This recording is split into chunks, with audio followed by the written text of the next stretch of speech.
babalikan po natin yung Biblia. Babalikan natin yung salita ng Diyos. Kung yan ba ang sinabi niya ay nasa ayon ba ng salita ng Panginoon. Yan po ang tama pananalig ng katotohanan. Lagi natin ikinukulit sa Biblia ang mga sinasabi ng mga tao. Kaya maraming mga tao na madali sila maakay dahil kasi walang nalalaman sa katotohanan ng salita ng Panginoon. Doon sa amin, meron din dyan, halos doon na sa amin lumaki, mga ilang taon, nalaman ko, nandun na sa isang grupo, nandun na sa saksi. At pagbalik kayo doon sa simbahan, ako na yung kinibati. Hindi na raw Diyos si Kristo, matindi dito. Dahil walang personal na pag-aaral ng salita ng Panginoon.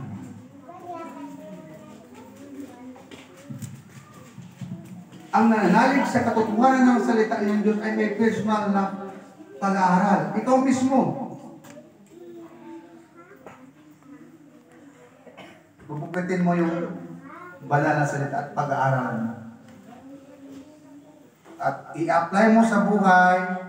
I-apply natin sa buhay kung akma talaga ito na ito yung gusto ni Lord sa ating buhay. Kasi yung salita ng tao, kahit i-apply mo yan, madali mo yan i-apply.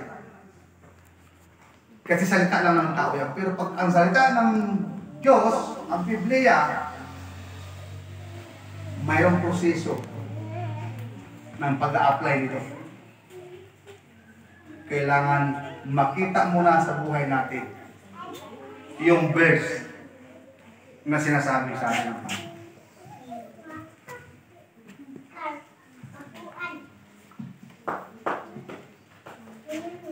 Yan po yung una na makita natin na katotohanan.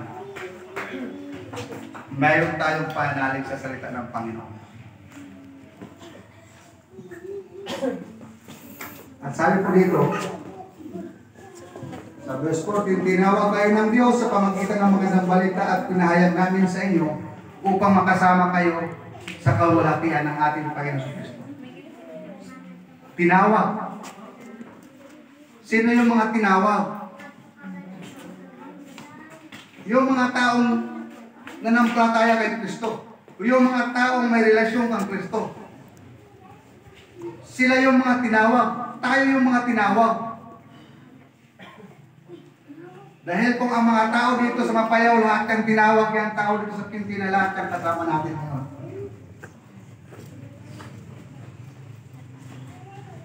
Kaya hindi lahat po tinawag. Hindi lahat pinili.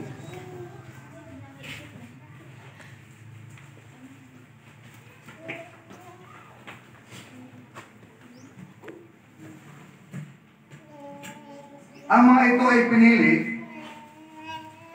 na naging banal ay ang proseso sa kanilang paglago espiritual. Ang mga Kristiyano sa pamagitan ng banal na espiritu ay gumagawa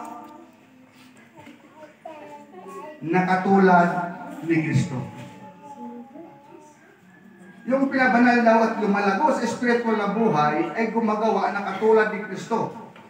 Romans chapter 8 verse 29, ano ba ito na sinasabi ni Paul na mangyari sa atin upang maging matatag? Ang ating paglilingkod sa Panginoon.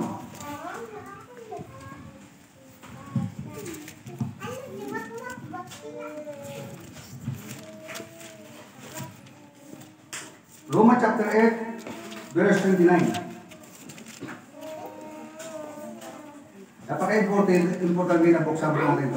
Sabi nito sa Roma 8 chapter 29,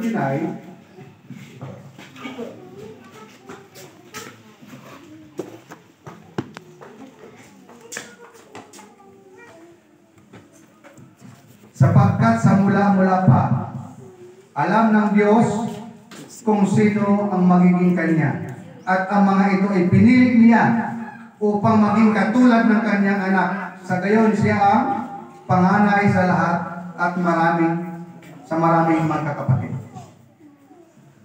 Sa mula-mula pa, alam na ng Diyos kung sino ang magiging kanya at ang mga ito ay pinili niya upang maging katulad ng kanyang anak.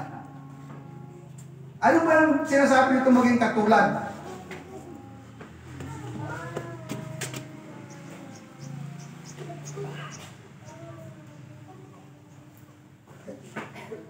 Yung pag-uugali. Yung karakter. Kung ano yung karakter ni Jesus, yun din sa atin ng mga manampalataya. Dahil kung wala tayong ganyang pag-uugali ni Kristo, hindi po tayo tatagal. Hindi tayo tatagal sa paghihintay sa Kanya. Hindi tayo tatagal sa paglilingkod sa Kanya.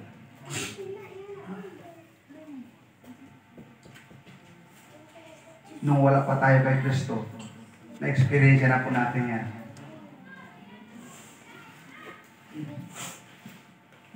Na kahit anong pilit natin na magsimba, maraming simbahan na ang pinupuntahan natin, yun lang, labas-pasok lang tayo.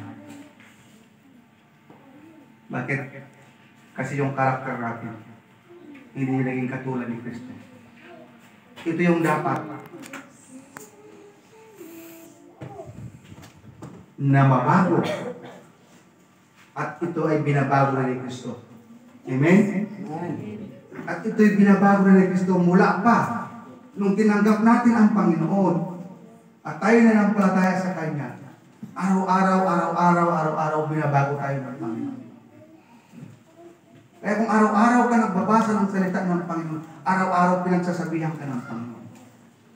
Anak, ito yung gusto ko sa iyo. Kung ano yung pag-uugali ko, ito yung pag-uugali mo rin.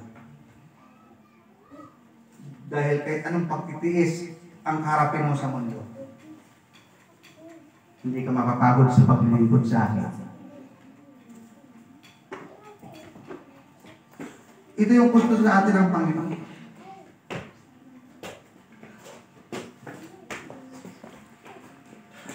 Na natanggap natin ang kaligtasan sa pamagitan ng magandang balita at pinatawad na ang ating mga kasalanan, at ito yung gusto na makita sa ating buhay ng Panginoon, na maging katulad tayo ng Kanyang anak.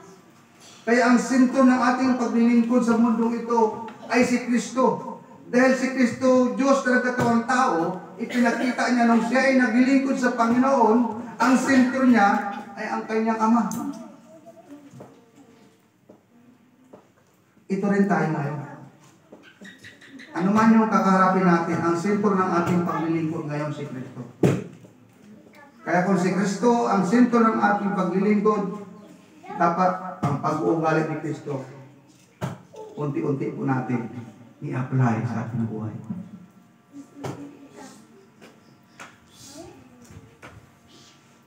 Upang maging matatag po tayo bilang tagasunod niya.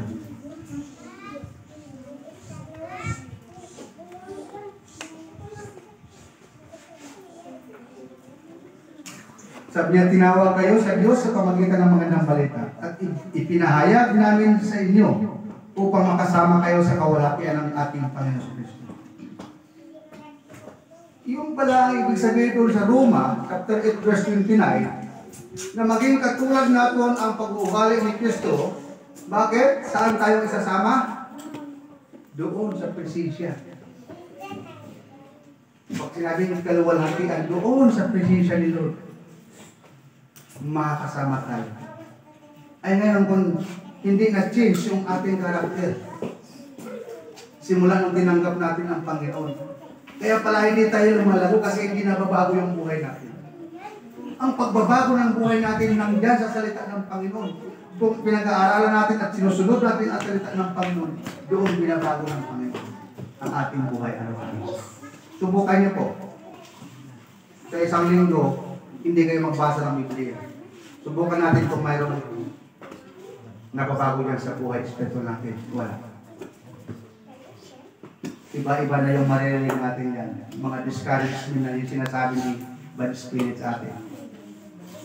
Kasi isang linggo na hindi mo na pinapakain ng spiritual na buhay mo. Pero yung physical mo, grabe mo. Almusal, snack, panangalian, snack naman sa hapon, sa gabi, kain na. Spiritual, isang linggo. Alam mo ba ba? Ako lang babaguhin. Pero kung araw-araw, pinag-aaral natin sa Panginoon. Ikaw mismo na nagbabasa at pinasampalatayaan mo ang salita ng Panginoon, ikaw mismo makakaramdam. May kakaiba na binabago sa iyo ang Panginoon.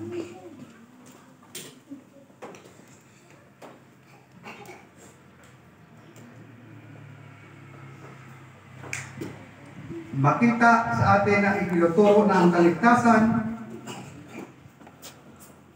ay pinagtrabahuan ng Panginoon. Ang kaligtasan, sinabi natin, libre. Pero mayroon pa ng bayad. Si Kristo, tinarbahuan niya doon sa krus ng Kalbaryo. Para tayong mga taong tagasunod sa Kanya, ay gamitin niya sa mundong ito upang siya ang maparangalan at makilala sa buhay ng mga manampalataya. Kaya sa pamagitan ni Pablo, ang Diyos ay nagtrabaho sa buhay ni Pablo. Ang dating masamang tao ay nabaliktad. Alam po natin si Pablo, grabe yung buhay niya. Malaki yung pira niya basta nakakahuli siya ng mga alaga ni Kristo.